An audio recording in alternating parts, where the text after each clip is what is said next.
Thank you for your time. My name is Betula, and this is Food for Thought. I'd like to start by reading something to you. Truth is a Pathless Land by Jadua Krishnamurti.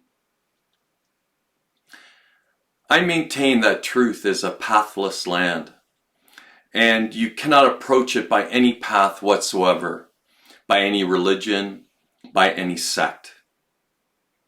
That is my point of view, and I adhere to that absolutely and unconditionally. Truth being limitless, unconditioned, and unapproachable by any path whatsoever cannot be organized. Nor should any organization be formed to lead or to coerce people along a particular path. If you first understand that, then you will see how impossible it is to organize a belief. A belief is purely an individual matter, and you cannot and must not organize it. If you do, it becomes dead, crystallized. It becomes a creed, a sect, a religion to be imposed on others. This is what everyone throughout the world is attempting to do. Truth is narrowed down and made a plaything for those who are weak, for those who are only momentarily discontented. Truth cannot be brought down. Rather, the individual must make the effort to ascend to it. You cannot bring the mountaintop to the valley. If you were to attain the mountaintop, you must pass through the valley, climb the steeps, unafraid of the dangerous precipices. If an organization be created for this purpose, it becomes a crutch, a weakness, a bondage, and must cripple the individual and prevent him from growing, from establishing his uniqueness, which lies in the discovery for himself of that absolute unconditioned truth. The moment you follow someone, you cease to follow truth. I am not concerned whether you pay attention to what I say or not.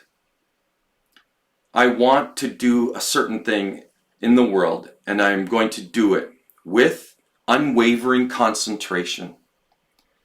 I am concerning myself with only one essential thing: to set man free. I desire to free him from all cages, from all fears, and not to found religions, new sects, nor to establish new theories and new philosophies. I have only one purpose: to make man free, to urge him towards freedom, to help him to break away from all limitations. For that alone will give him eternal happiness, will give him the unconditioned realization of the self. You are accustomed to authority, or to the atmosphere of authority, which you think will lead you to spirituality. You think and hope that another can, and by his extraordinary powers, a miracle, transport you to this realm of eternal freedom, which is happiness. Your whole outlook on life is based on that authority. When you look for an authority to lead you to spirituality, you are bound automatically to build an organization around that authority. By the very creation of that organization, which you think will help this authority to lead you to spirituality, you are held in a cage. You want to have your own gods instead of the old, new religions instead of the old, new forms instead of the old, all equally valueless, all barriers, all limitations, all crutches. Instead of old spiritual distinctions, you have new spiritual distinctions. Instead of old worships, you have new worships. You are all depending for your spirituality on someone else, for your happiness on someone else, for your enlightenment on someone else. And although You have been preparing for me for 18 years. When I say all these things are unnecessary, when I say that you must put them all away and look within yourselves for enlightenment, for the glory, for the purification, and for the incorruptibility of the self. Not one of you is willing to do it. There may be a few, but very, very few. As I said before, my purpose is to make men unconditionally free. For I maintain that the only spirituality is the incorruptibility of the self, which is eternal, is the harmony between reason and love. This is the absolute unconditioned truth, which is life itself. I want therefore to set man free, rejoicing as the birds in the clear sky, unburdened, independent, ecstatic in that freedom. And I, for whom you have been preparing for 18 years, now say that you must free of all these things. Free your complications, your entanglements. For this you need to have an organization based on spiritual belief.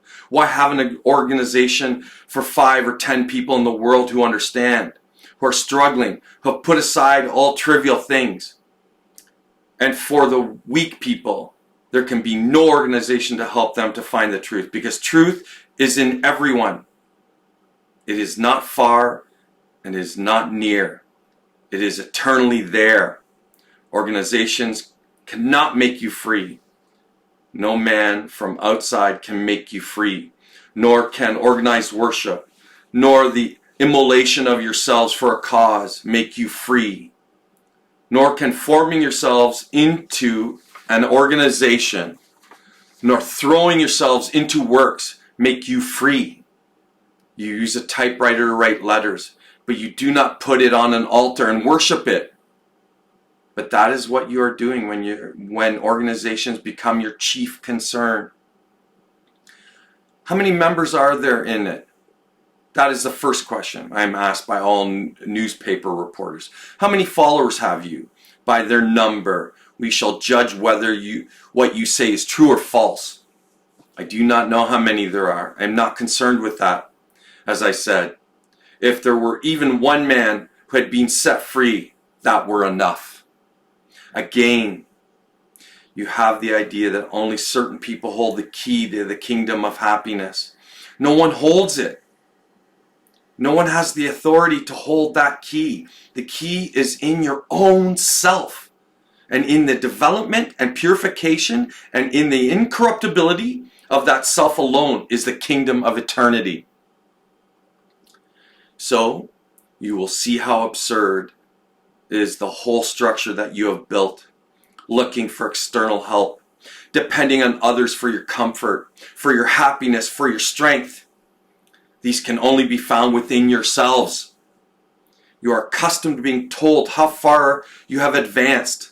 What is your spiritual status? How childish. Who but yourself can tell you if you are beautiful or ugly within? Who but yourself can tell you if you are incorruptible? You are not serious in these things. But those who really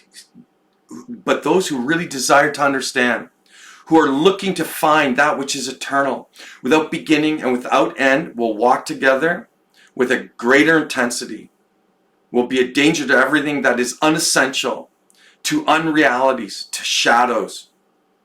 And they will concentrate. They will become the flame because they understand. Such a body we create. And that is my purpose. Because of that real understanding, there will be true friendship. Because of that true friendship, which you do not seem to know, there will be real cooperation on the part of each one. And this, not because of authority, not because of salvation, not because of immolation for a cause, but because you really understand, and hence are capable of living in the eternal. This is a greater thing than any pleasure, than all sacrifice. Thank you for your time.